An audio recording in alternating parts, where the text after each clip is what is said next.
സുഹൃത്തുക്കളെ, വളരെയധികം വിഷമത്തോടു കൂടിയാണ് ഞാൻ ഈ ഒരു വീഡിയോ ചെയ്യുന്നത്. കാരണം കുറച്ച് ദിവസങ്ങളായിട്ട് നമ്മൾ ഒരിക്കലും കേൾക്കാൻ ആഗ്രഹിക്കാത്ത വാർത്തകളാണ് നമ്മൾ കേൾക്കുന്നത്. മുണ്ടത്തിക്കോട് നടന്ന വെടിക്കെട്ട് അപകടത്തിൽ ഒരുപാട് പേരുടെ ജീവൻ നഷ്ടപ്പെട്ടു എന്നുള്ളത് വളരെയധികം ഷോക്കിംഗ് ആയിട്ടുള്ളൊരു ന്യൂസായിരുന്നു. എനിക്കൊക്കെ അതുണ്ടാക്കിയ വിഷമം ചില്ലറയല്ല. അത് കേട്ടതിന് ശേഷം ഉറങ്ങാൻ പോലും പറ്റാത്തൊരവസ്ഥയിലൂടെയാണ് ഞാൻ കടന്നുപോയിട്ടുള്ളത്. ഇതെനിക്ക് മാത്രം ഉണ്ടായ അനുഭവമാണെന്ന് ഞാൻ പറയുന്നില്ല. ഒരുപാട് പേരുടെ മനസ്സിനെ പിടിച്ചുലച്ച ഒരു ദുരന്തം തന്നെയാണ് ഈ ഒരു മുണ്ടത്തിക്കോട് നടന്ന വെടിക്കെട്ട് അപകടം. ഈ അപകടത്തിൽപ്പെട്ട് ഹോസ്പിറ്റലിൽ ചികിത്സയിൽ കഴിയുന്ന എല്ലാവരും എത്രയും പെട്ടെന്ന് സുഖം പ്രാപിക്കണേ എന്ന് നമ്മളെല്ലാം മനസ്സുരുക്കി പ്രാർത്ഥിച്ചതാണ്. പക്ഷേ ഇതിൻ്റെ ലൈസൻസി കൂടിയായ മുണ്ടത്തിക്കോട് സതീശേട്ടൻ ഇപ്പോൾ നമ്മെ വിട്ട് പിരിഞ്ഞിരിക്കുകയാണ്. അത് വളരെ വളരെ വിഷമുണ്ടാക്കുന്ന ഒരു കാര്യമാണ്.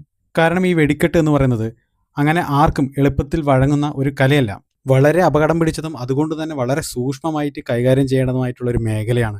ഈ ഒരു മേഖലയിൽ ഒരുപാട് കാലത്തെ പഠനവും അതുപോലെ തന്നെ പ്രവൃത്തി പരിചയവും പുതിയ പരീക്ഷണ നിരീക്ഷണങ്ങളും ഒക്കെ നടത്തി സക്സസ് ആയി കേരളത്തിലെ തന്നെ ഏറ്റവും വലിയ ഉത്സവമായ തൃശ്ശൂർ പൂരത്തിന് വെടിക്കെട്ട് നടത്താൻ ഭാഗ്യം ലഭിച്ച വലിയൊരു കലാകാരനാണ് നമ്മുടെ മുണ്ടത്തിക്കോട് സതീശേട്ടൻ.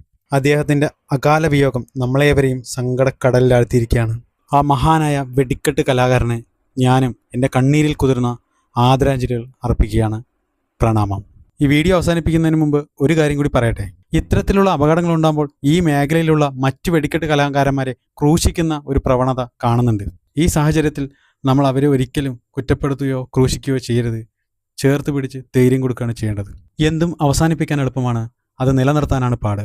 ഇനിയെങ്കിലും വെടിക്കെട്ട് പ്രേമികളും കലാകാരന്മാരും സർക്കാരും ചേർന്ന് തൊഴിലാളികൾക്ക് സുരക്ഷിതമായി വർക്ക് ചെയ്യാനുള്ള ഒരു സാഹചര്യം, ഒരു കേരള മോഡൽ സുരക്ഷാ സാഹചര്യം ഒരുക്കണമെന്നാണ് ഞാൻ ആഗ്രഹിക്കുന്നത്.